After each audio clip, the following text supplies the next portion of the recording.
శ్రీమాత్రే నమః, శ్రీ గురుభ్యో నమః. తదుపరి కర్కాటక రాశి. ఈ యొక్క మే మధ్య ఏప్రిల్ మధ్య నుండి మే మధ్య వరకు కూడా పంచగ్రహ కూటం అనేది, షష్టగ్రహ కూటం మొన్ననే పూర్తయింది. ఇక పంచగ్రహ కూటం ఉందండి. ఎలాంటి ప్రతిఫలాలు ఉంటాయి? అంత భయపడే విషయాలు ఏం లేవు ఈ రాశి వారికి. ముఖ్యంగా నవమ స్థానంలో ఈ యొక్క 5 గ్రహాలు ఉండడం వలన, అంటే ఈ 5 గ్రహాలు ముఖ్యంగా సూర్యుడు, అలాగే బుధుడు, చంద్రుడు. ఈ చంద్రుడు ఏంటంటే గమనం అనేటువంటిది జరుగుతూ ఉంటుంది. చంద్రుడు, అలాగే రాహువు, శుక్రుడు. శుక్రగ్రహం కళలు, రాజకీయ రంగాల వారికి సంబంధించి చాలా ప్రతీతి. వీరికి ప్రాజెక్ట్స్ అన్నీ కూడా మ్యాక్సిమం అయిపోయి లాస్ట్ మూమెంట్లో వీరి నుంచి ఏవైనా కండిషన్స్తోని ఈ ప్రాజెక్ట్ నుంచి వీళ్ళని పంపించే ప్రయత్నం చేస్తారు. అయినా సరే మీరు నిలదొక్కుని ప్రాజెక్ట్లో ఉండి మంచి పేరు కూడా సంపాదిస్తారు. రాజకీయాల్లో కూడా ఆఖరి వరకు ఒక మనిషి పేరు చెప్పి ఆఖరి మూమెంట్లో ఆ మనిషిని తీసేస్తే ఎలా ఉంటుంది? ఈ పరంగా కొంచెం ఇబ్బంది పడతారు. చాలా జాగ్రత్తగా ఉండండి. ఇక ఎవరైతే వ్యాపారస్తులు ఉన్నారో వారికి బుధ గ్రహానికి సంబంధించి అధిపతి కాబట్టి బుధుడు నవమ స్థానంలో సంచరించడం వలన గోచార రీత్యా నో లాస్ నో ప్రాఫిట్గా ఉంటాడు. అంత తీవ్రమైనటువంటి ఇబ్బందులు ఏమీ ఉండవు. వీలైనంత వరకు వీరి యొక్క జాతక రీత్యా ఈ యొక్క 9వ స్థానాన్ని ఏ గ్రహాలు వీక్షణ ఉంది అనేటువంటి చూస్తే ఇంకా బాగా చెప్పొచ్చు. ఇంకా ఎవరైతే రోగపీడోపశాంతయే, వృద్ధాప్యంలో ఉన్నటువంటి వాళ్ళు, పిల్లలు దగ్గర లేకుండా ఉన్న వాళ్ళు చాలా ఇబ్బంది పడుతూ ఉంటారు. అలాగే కుజుడు భూమికి సంబంధించి అధిపతి కాబట్టి భూమిని నమ్ముకున్నటువంటి రైతులు, చేతి వృత్తులు, కుల వృత్తులు చేసేటువంటి వాళ్ళు, వీరికి సంబంధించి సుబ్రహ్మణ్య ఆరాధన శక్తినిస్తుంది. వీరంతా కూడా ఏ మంత్రాన్ని చదవాలి? మానసికమైనటువంటి ఒత్తిడి అధికంగా ఉంటుంది ఈ రాశి వారికి. అంటే మనస్సుకు సంబంధించి బాధ పెట్టేవాళ్ళు, మనస్సుకు సంబంధించి ఏదన్నా విపరీతంగా ట్రీట్ చేసే వాళ్ళు ఉంటారు. జాగ్రత్తగా ఉండండి. అయితే వీరు ఏ మంత్రం చదవాలి అంటే, ఓం చంద్ర అరిష్టేతో సుసంప్రాప్తే చంద్ర పూజాంచ కారయేత్ చంద్రధ్యానం ప్రవక్ష్యామి మనఃపీడోపశాంతయే.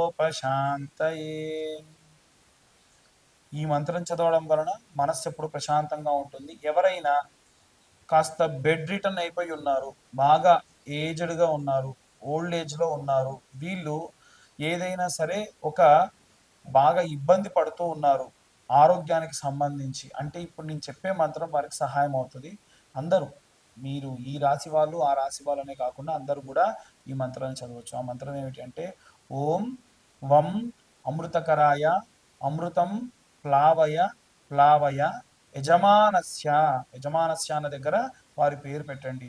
యజమానస్య మృత్యుర్నశ్యతు ఆయుర్వర్ధతాం నమో నమః అనే మంత్రం వీరికి అపమృత్యు భయాన్ని ఇస్తుంది. అమృతకారకుడైనటువంటి చంద్రుడు అమృతం వీరి యొక్క శరీరంలోకి పంపేట్టుగా చేస్తాడు అని మంత్రం యొక్క ఉద్దేశము. అందరికీ సంబంధించి, అన్ని వర్గాల వారికి సంబంధించి అసలు పంచగ్రహ కూటం అంటే ఏమిటి, ఏ గ్రహ సంచారం ఉంది, ఎలాంటి రెమెడీస్ తీసుకోవాలనే విషయాన్ని ఇప్పుడు మనం తెలుసుకుందాం. మనకు పంచగ్రహ కూటమి అనేటువంటిది ఈ నెల 15వ తారీఖు నుండి ఈ నెల 9వ తారీఖు నుండి ఆల్మోస్ట్ 18, 19వ తారీఖు వరకు కూడా 5 గ్రహాలు మీనరాశిలో ఉన్నాయి. అందులో ముఖ్యంగా సూర్యుడు, అలాగే శని, రాహువు, శుక్రుడు, బుధుడు, ఈ గ్రహాలు మీనరాశిలో ఉన్నాయి. మీనరాశి వారికి ప్రత్యేకంగా, అంటే ఒక్క మీనరాశి వారికి వదిలేస్తే మిగిలిన అన్ని రాశుల వారికి కూడా చాలా విశేషమైనటువంటి ఈ యొక్క గ్రహ సంచారం అనేటువంటిది చాలా హెల్ప్ అవుతుంది. కొంతమందికి నో లాస్ నో ప్రాఫిట్గా కూడా ఉంటుంది. అసలు ఈ పంచగ్రహ కూటమి వల్ల ఏమవుతుంది, ఎలాంటి పరిస్థితులు నెలకొంటాయి అనేటువంటివన్నీ కూడా ఇప్పటిదాకా మనం మాట్లాడుకున్నాం. అయితే ఈ యొక్క పంచగ్రహ కూటమి 17వ తారీఖు పూర్తవుతుందో లేదో 25వ తారీఖు అంటే సూర్య గమనం అనేటువంటిది ప్రారంభమవుతుంది. చంద్రుడు అనేటువంటి వాడు మళ్ళీ ఈ యొక్క మీనరాశిలోకి వస్తాడు. అంటే అప్పుడు మళ్ళీ పంచగ్రహ కూటమి ఉంటుంది. కానీ చంద్రుడు చాలా తొందరగా కదిలేటువంటి వాడు కాబట్టి ఒక 3 రోజుల పాటు ఈ యొక్క చంద్రుడు ఈ యొక్క మీనరాశిలోకి చేరడం అనేటువంటిది జరుగుతుంది. వాస్తవంగా మీనరాశిలోకి సూర్యుడున్నా, చంద్రుడున్నా, శుక్రుడున్నా, శని ఉన్నా ఎటువంటి నష్టం అనేటువంటిది ఉండదు. కేవలం ఇక్కడ పాపగ్రహ సంచారంలో భాగంగా శని కానీ రాహు కానీ ఉంటేనే ప్రాబ్లం. ఈ శని కానీ రాహు కానీ ఎవరైతే ఉన్నారో వారంతా కూడా మూవ్ అయిపోతున్నారు కాబట్టి అంతగా ఏమీ ఇబ్బంది లేదు. అయితే ఏమేం చేయాలి, అన్ని రాసుల వాళ్ళు ఎలాంటి రెమెడీస్ చేయాలి, ఎలాంటి మంత్రపఠనం చేసుకుంటే మంచిది అని అడుగుతూ ఉన్నారు.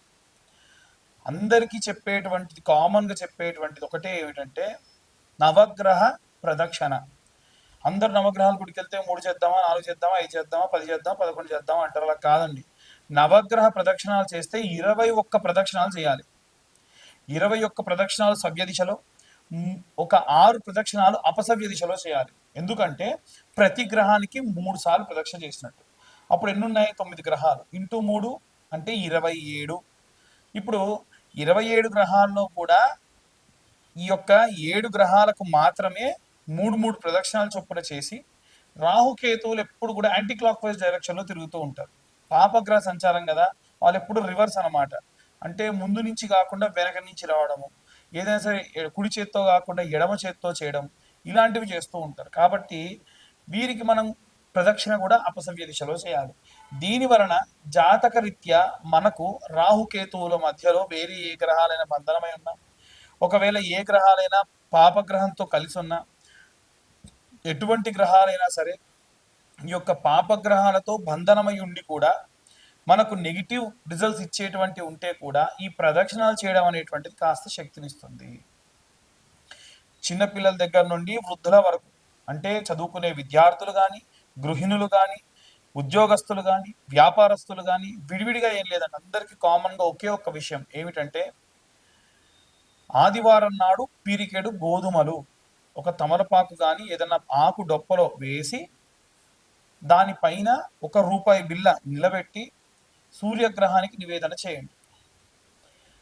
అదే గనక సూర్యగ్రహం నవగ్రహాల మధ్యలో ఉంటుంది. అదే మీరు చంద్రుడికి చేయాలంటే సోమవారం నాడు పిరికెడు బియ్యం తీసుకెళ్ళి ఒక ఆకుడొప్పలో వేసి, లేదా ఒడ్లుంటే ఒడ్లు తీసుకెళ్ళి ఆకుడొప్పలో వేసి చంద్రుడి దగ్గర పెట్టి ₹1 బిల్ల దాంట్లో నిలబెట్టండి. బెల్లం అనేటువంటిది నవగ్రహాలకి నివేదన చేస్తే చాలా మంచిది. ప్రతి ఒక్క గ్రహం దగ్గర ఇంత బెల్లం ముక్క పెట్టండి. ఇంతకు మించి మీరు నవగ్రహాలకు చేసేది ఏమీ లేదు. విగ్రహాలు అధికంగా తాకకుండా ఉంటే మంచిది.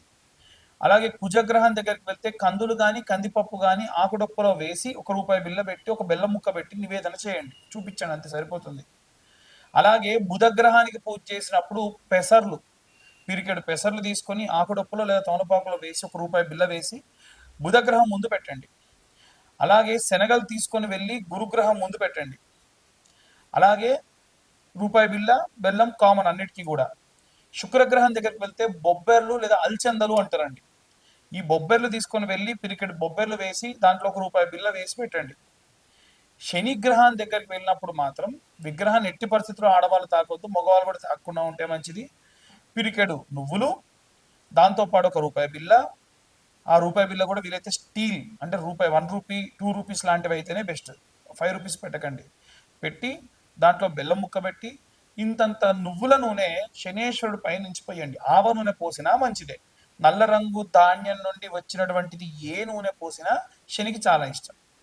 ఇక రాహుకైతే మినపప్పు లేదా మినుములు వేసి ₹1 బిల్ల వేసి ఇంతంత ఆ యొక్క బెల్లం ముద్ద పెట్టేసి నమస్కరించుకోండి. అలాగే కేతువుకైతే ఉలవలు, నల్ల రంగులో ఉండేటువంటి ఉలవలు ఉంటాయి కదా, ఈ ఉలవలు ఓ పిరికెడు ఆకుడొప్పలో వేసి లేదా తమలపాకులో వేసి ₹1 బిల్ల దాంట్లో పెట్టేసి ఇంత బెల్లం నైవేద్యంగా పెట్టండి, చాలు. ఈ షష్టగ్రహ కూటములు, పంచగ్రహ కూటములు, జాతకరీత్యా ఉన్న దోషములు ఇవన్నీ పోవడానికి ఒక్క వారం పాటు మనకు సోమవారం నుండి ప్రారంభిస్తే మళ్ళీ, లేదా ఆదివారం నాడు ప్రారంభిస్తే ఈ యొక్క శనివారం వరకు ఈ రెమెడీస్ చేసుకుంటే సరిపోతుంది. ఇప్పుడు మీ అందరికీ ఒక డౌట్ వస్తుంది, ఏమిటంటే ఉన్న గ్రహాలు 9 అండి, మీరు చెప్పిందేమో వారం రోజులు ఎలా చేయాలి? మంగళవారం నాడు రాహుకేతువులకు చేసేయచ్చు, కుజుడితో పాటు రాహుకేతువులకు చేయొచ్చు. లేదు ఆదివారం నాడే సూర్యుడితో పాటు రాహుకేతువులకు కూడా చేయొచ్చు, ఎటువంటి దోషం లేదు. ఇక అందరూ మంత్ర పఠనం చేయాలి అనంటే ఏం చేయాలి అనంటే ఓం ఆదిత్యాయ చ సోమాయ మంగళాయ బుధాయ చ గురు శుక్ర శనిభ్యశ్చ రాహవే కేతవే నమః అనే మంత్రం చదువుతూ ప్రదక్షిణ చేయాలి. మీరు ఏ రోజు నవగ్రహ దేవాలయానికి వెళ్ళినా నేను చెప్పిన విధంగా ఇంకొకటి, దేవాలయం మూసే సమయానికి వెళ్ళకండి. ఉదయాన్నే వీలైతే 7-8 గంటల వరకు దేవాలయానికి వెళ్ళే ప్రయత్నం చేయండి. లేదా గృహిణులు ఉంటారు పాపం, ఇంట్లో అందరికీ వంటలు అవి చేసి పంపించాలి కాబట్టి 9-9:30 ప్రాంతంలో వెళ్ళండి. దాని వలన కాస్త ప్రశాంతంగా ఉంటారు. ఇక చాలామంది మీ మీ యొక్క పేర్ల గురించి అడుగుతున్నప్పుడు మీ పేర్లు చెప్పి వాటికి సంబంధించి జాతకం చెప్పమంటున్నారు. పేరు బలం మీద జాతకము 100% ఎవరు చెప్పరు. అలా చెబుతానని చెబితే నమ్మొద్దు. నేను చెప్తానని చెప్పినా నమ్మకండి అనే చెప్పా గతంలో, ఇప్పుడు చెప్తున్నా. మళ్ళీ మళ్ళీ చాలామంది ఫోన్స్ చేసి మీ యొక్క పేరు బలంతో జాతకం చెప్పమంటున్నారు. దయచేసి మీ date of birth, time, place ఉంటే మీ జాతకం గురించి కాస్త డబ్బు ఖర్చు పెట్టి పూర్తి జాతకం తెలుసుకోండి. ఒక రూ. 2025 మొత్తం ఈ యొక్క జీవిత కాలానికి సంబంధించిన జాతకం 60 పేజీల్లో మీకు అందిస్తున్నా ఈ 2025 సంవత్సరంలో. అంతకు మించి కూడా మీరు ఖర్చు పెట్టాల్సిన అవసరం లేదు. రెమెడీస్, దానికి తగ్గ రెమెడీస్ మీకు పంపించడము చెప్పడం కూడా జరుగుతుంది. ఎట్టి పరిస్థితుల్లో వీటికి ఇంతకు మించి ఇంకేం కూడా చేసేటువంటి అవసరం లేదు. అందరూ కూడా జాగ్రత్తగా ఉండండి. మన వాతావరణము కూడా ఈసారి చాలా విపరీతంగా ఉంది. ఎండలు బాగా ఉన్నాయి. ఎండాకాలంలో వర్షాలు అప్పుడప్పుడు అధికంగా పడతా ఉంటాయి. చాలా జాగ్రత్తగా ఉండండి. ఆరోగ్యం పట్ల ముఖ్యంగా పిల్లలు 12 సంవత్సరాల లోపు బాల్యంలో ఉన్న పిల్లలందరూ కూడా ఆరోగ్యం జాగ్రత్తగా చూసుకోండి. సర్వే జన సుఖినో భవంతు. స్వస్తి.